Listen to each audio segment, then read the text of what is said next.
how to stop procrastinating and finally finish that presentation that's been haunting you for months or weeks or several months.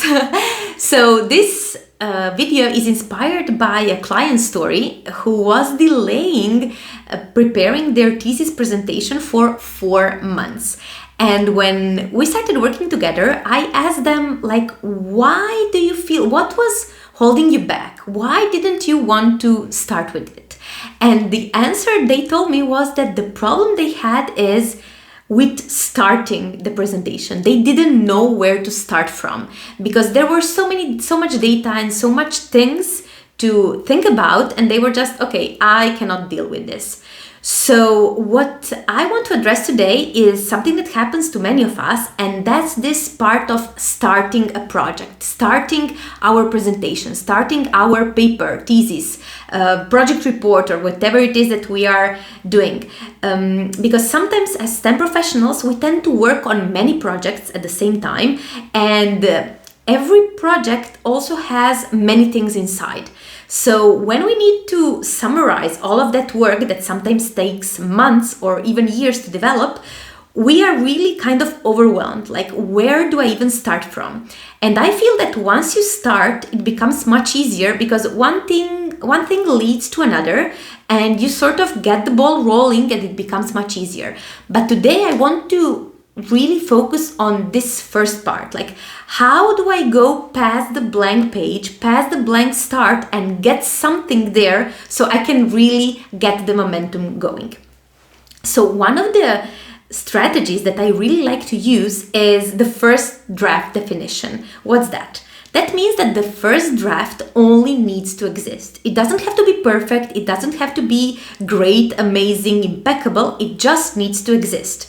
And this is something that I remind my clients of quite often, because sometimes we self-impose this pressure on ourselves that the first draft already has to be it, like the final version. And that's not true. The only thing that we really want to do for the first draft is just put something out there. But of course, you can now ask, how do I even put something out there? There are 3 questions that I like to ask whenever I'm stuck, and I kind of ask this question myself, and it gives me that instant push that I need in order to go beyond that blank page. And that is, who am I talking to first? Getting clear on who is my audience, because this really sets the tone for the entire presentation or report or thesis or whatever it is that you're doing. Then, what do I want them to know? This is super important because sometimes it's as easy as answering that question. What do I want them to know? I want them to know how my new algorithm works. I want them to know how my experiment results said that this affects that. I want them to know how this specific issue that I solved made the company millions. So it can be as simple as one sentence, and then you go from there, take that and expand on that.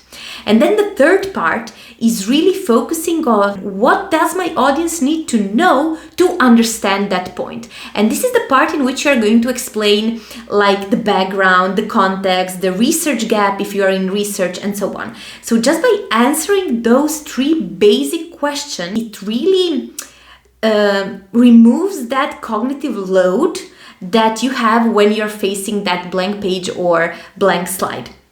And of course, now that I explained it that way, it sounds pretty simple. Okay, I have these 3 questions and I answer them. And yet we still struggle with procrastination. We still struggle with explaining our work clearly.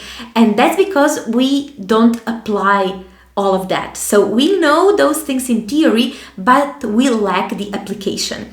And that's why I designed my coaching program that focuses solely on application. You come with your specific problem and we address your specific problem, and I give you feedback on that specific issue. And that gives you the opportunity to really refine your communication skills, but in the real world. So you are not working with some theoretical stuff, but you're working with your own research, with your own work and your data.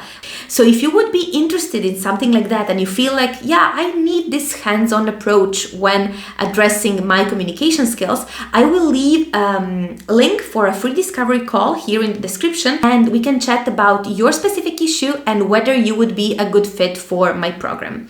So I hope this video was useful for you, and see you next time. Bye bye.